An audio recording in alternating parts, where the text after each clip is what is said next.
oración por el reverendo José Daniel Corte para que él pueda traer el mensaje de esta tarde.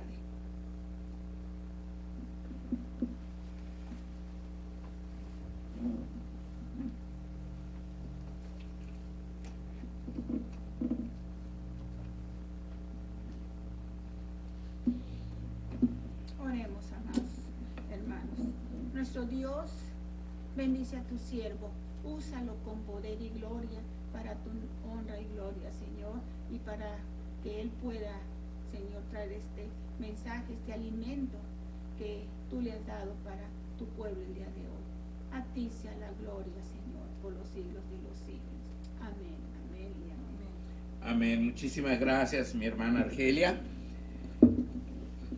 Y pues vamos a considerar, mis hermanos, el mensaje del día de hoy, que he intitulado, hermanos, el incomparable ministerio del Señor Jesús. El incomparable ministerio del Señor Jesús. El ministerio de nuestro Señor Jesús, mis hermanos, muestra una acción continua, una búsqueda constante de las necesidades circundantes, en donde Él podía dar una solución o significar una bendición mientras compartía con el pueblo las buenas nuevas de salvación. Hoy en día nos hace falta entender que no somos cristianos de fin de semana y que Dios espera mucho más de nosotros que acudir a la reunión de adoración de los domingos, mis hermanos. Cada paso que damos y en cada oportunidad que se nos presenta, deberíamos ser una bendición para los demás que no conocen el amor de nuestro Dios. Seguir el ejemplo supremo de nuestro Maestro debiera ser nuestra constante meta. Vamos a ver cómo fue el ministerio del Señor Jesús. En primer lugar, hermanos, fue un ministerio incansable, mis hermanos. Un ministerio incansable. En este pasaje se menciona, ¿verdad?, algo de eso. Dice: cualquiera de nosotros, después de compartir un sermón como el sermón del monte que nuestro maestro predicó, hubiéramos optado por ir a comer, a descansar y a estar en paz, muy satisfechos de haber compartido la palabra de Dios. Pero nuestro maestro no lo hizo así, mis hermanos. Vean ustedes, ahí en Lucas 7:1 leemos: después que hubo terminado todas sus palabras, y se refiere al sermón del monte, que fue un sermón bien largo que dio el Señor Jesús. Dice: después que hubo terminado todas sus palabras al pueblo que le oía, entró en Capernaum. Entró en Capernaum. Y eso pues implica, hermanos, que entró allí en Capernaum porque allí había más que hacer, hermanos. Más que hacer. Ahí había más necesidad que llenar, mis hermanos. Y pues eso lo dice aquí en este pasaje, pero en todo el Nuevo Testamento, en todos los evangelios, vemos a Jesús saliendo de un lugar y yendo hacia otro, y saliendo de ese lugar y va para otro, y siempre viendo la manera de llenar, hermanos, las necesidades de todo lo que le circundaba, ¿no?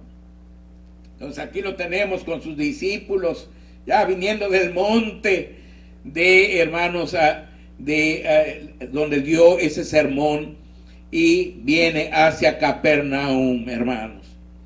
Entrar en Capernaum significa que nuestro Señor continuó su trabajo en el siguiente poblado, donde también había gran necesidad. Aquí es bueno recordar la convicción de nuestro Señor, quien cuando escuchó las palabras: Maestro, come, contestó: mi comida es hacer la voluntad del que me envió. ¿Se acuerdan? Cuando vinieron sus discípulos y dijeron, maestro, come. Mi comida es hacer la voluntad del que me envió. Su ministerio fue un ministerio, mis hermanos, incansable. La palabra de Dios nos exhorta a hacer lo mismo cuando nos dice en Gálatas 6:9, no nos cansemos pues de hacer bien, porque a su tiempo segaremos si no desmayamos. Así que el Señor espera de ti y de mí lo mismo, mis hermanos, que trabajemos, pero si es necesario seguirle, hermanos, y no cansarnos de hacer el bien, porque a su tiempo segaremos si no desmayamos. Pero además, mis hermanos, el Señor Jesús desarrolló un ministerio oportuno. Un ministerio oportuno, mis hermanos.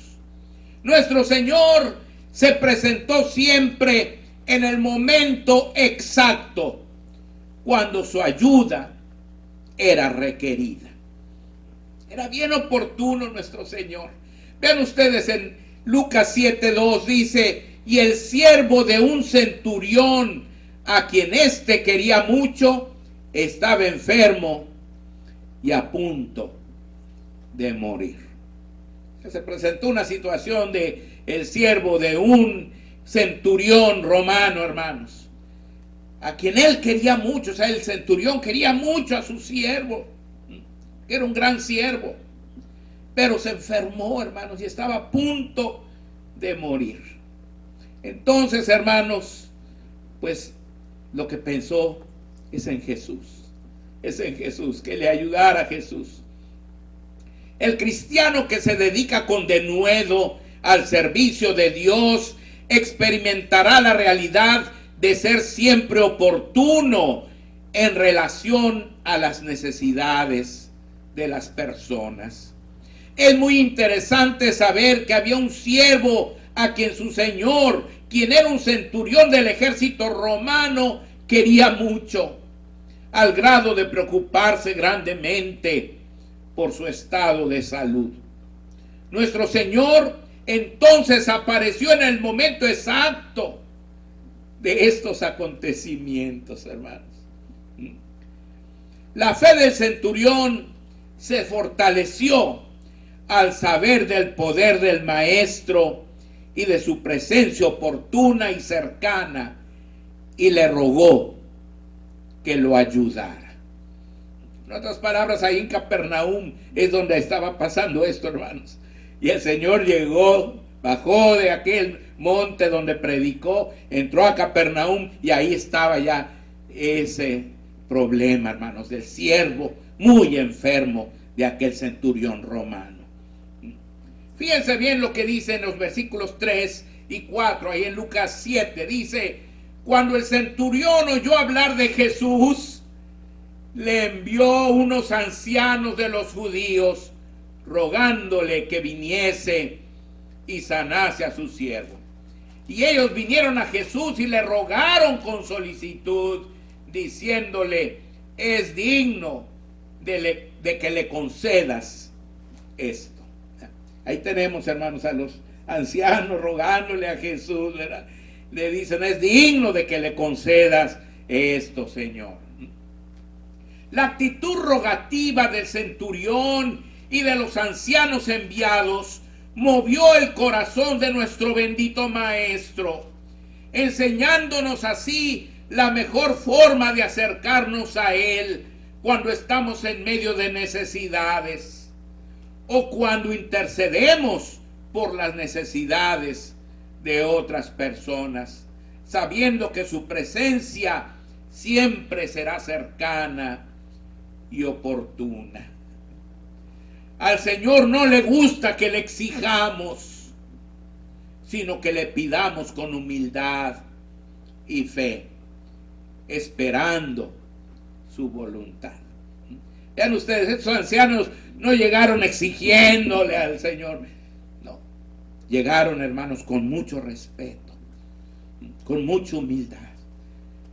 y le pidieron y intercedieron por aquel centurión, porque dijeron, él es digno de que tú lo ayudes. ¿Por qué? ¿Por qué era digno de que lo ayudara, hermanos?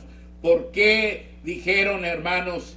Dice que le rogaron que viniese y sanase a su siervo, porque era digno de que le concediera esto.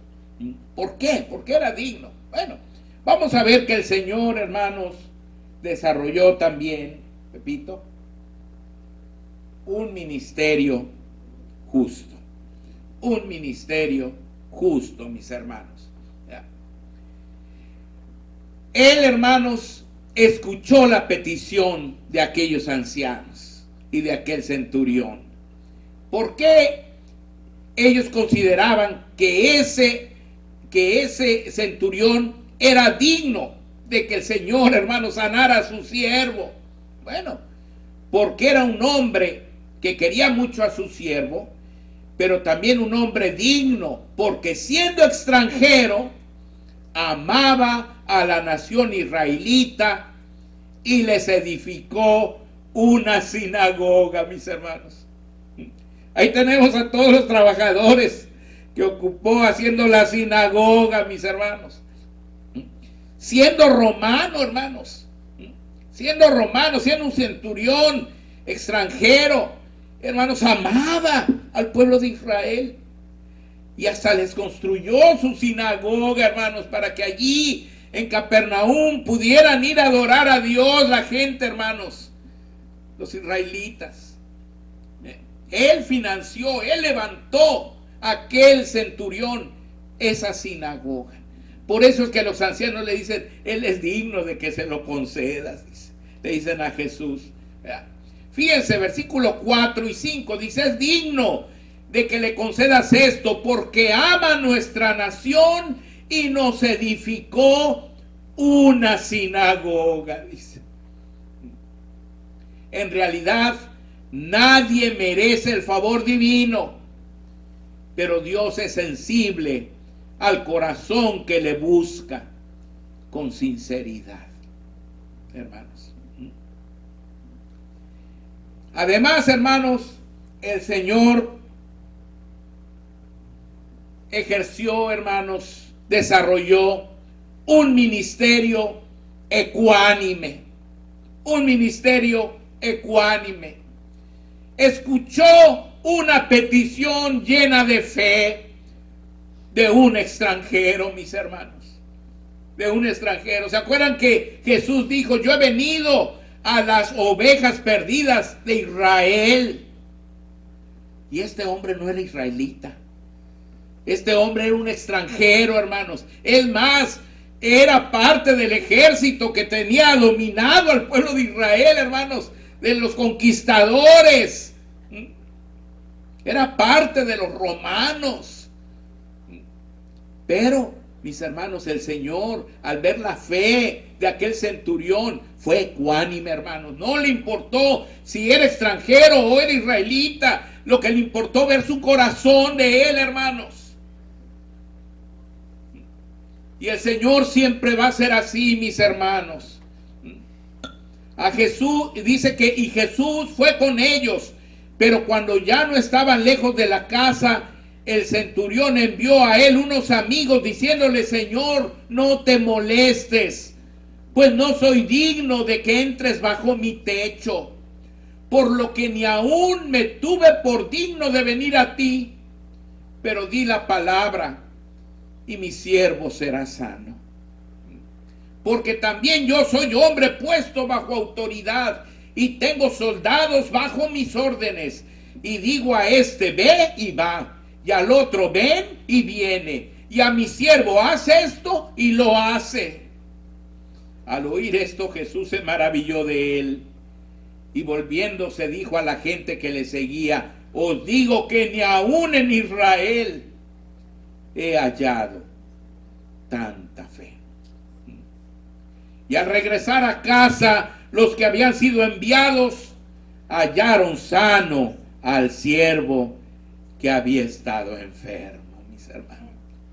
Vean ustedes, ahí tenemos a este centurión que estaba tan preocupado Y cuando Jesús ya iba a llegar a su casa, lo detienen y le dicen, no, el Señor, el centurión dice que él no es digno de que tú vengas bajo su techo. Que digas la palabra nomás y él va a sanar. Y Jesús dice, nunca he hallado tanta fe en Israel. Y mis hermanos, cuando llegaron, pues ya lo hallaron completamente sano. La Biblia nos enseña que cuando hagamos una petición a Dios, creyendo, la recibiremos, hermanos. Creyendo la recibiremos. Ahora, además, hermanos, el Señor Jesús, hermanos, también desarrolló un ministerio compasivo y poderoso. Compasivo y poderoso. Después de Capernaum siguió Naín. Es interesante que Jesús fue seguido por muchos de sus discípulos y por una gran multitud, porque cuando se desarrolla un ministerio de acuerdo a la voluntad de Dios, habrá grandes resultados. Fíjense, en el versículo 11 dice, aconteció después que él iba a la ciudad que se llama Naín, e iban con él muchos de sus discípulos y una gran multitud. O sea, después de hacer este milagro ahí en Capernaum, hermanos, no dijo el Señor, ahora sí, vámonos a tomar una soda, vámonos a comer, vámonos a dormir un rato, a tomar una siesta. No. De ahí le siguió para Naín, hermanos. Le siguió para Naín, que era otro poblado que quedaba. No ahí, luego, un poco lejos, pero caminaron hasta allá. Y cuando llegaron, hermanos, fíjense, versículos 12 y 13, cuando llegó cerca de la puerta de la ciudad, he aquí que llevaban a enterrar a un difunto, hijo único de su madre, la cual era viuda, y había con ella mucha gente de la ciudad. Ahí lo podemos ver, hermanos. Allá llevaban al cadáver de un hombre joven, hermanos, que era el hijo único de una viuda, hermanos. Versículo 13 dice, y cuando el Señor la vio, se compadeció de ella y le dijo, no llores, no llores. Iba llorando, hermanos, aquella mujer, porque pues tenía a su hijo, hermanos, era lo único que tenía, aquel hijo, hermanos, y ya se le había muerto. Ella estaba anciana, ya estaba grande, hermanos. Iba llorando, no solamente por la pérdida del hijo, sino porque se había quedado sola, hermanos. El Señor Jesús sufre cuando nosotros sufrimos. Pues compadecer significa que Él padece junto con nosotros. Eso quiere decir compadecer. Él sufre con nosotros. Él padece nuestros padecimientos, hermano. Vean ustedes, el Señor entonces se acercó al féretro y lo tocó, y resucitó con poder al joven que había muerto, ordenándole que se levantara. Vean ustedes, versículos 14, dice, y acercándose tocó el féretro, y los que lo llevaban se detuvieron, y dijo, joven, a ti te digo, levántate. Le entregó a la angustiada madre, calmando su gran dolor y sufrimiento. Ahí lo tenemos, hermanos, cuando se le entrega a su madrecita.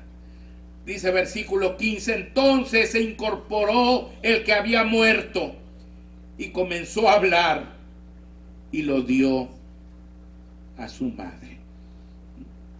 El día de hoy nuestro Señor está listo a auxiliarnos porque nos ama en forma sin igual y también siente nuestro dolor. Debemos recordar ante nuestros problemas que tenemos un Dios todopoderoso y que no importa qué tan grande sea nuestro problema, nada es imposible para nuestro Dios. Los resultados no se dejaron esperar, causando un tremendo impacto sobre una sociedad llena de necesidades físicas y espirituales. Vean ustedes, versículos 16 y 17, dice, y todos tuvieron miedo. Pues claro, hermanos, ver un muerto que se levanta, ¿verdad? Todos tuvieron miedo.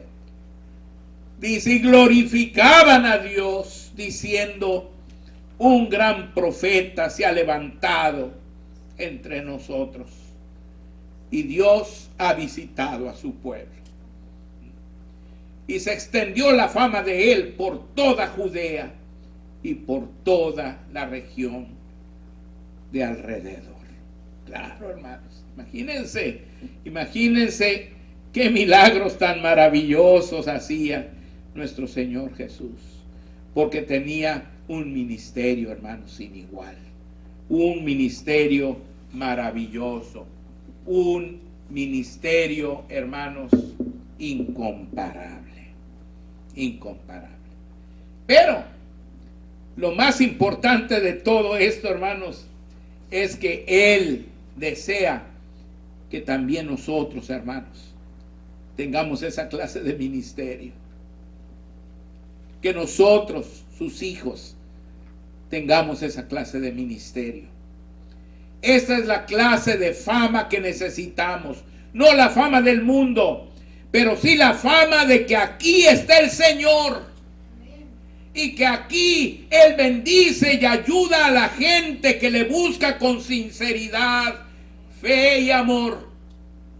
Iglesia, sigamos el ejemplo de nuestro Maestro, proveyendo el tipo de ministerio que Él desarrolló.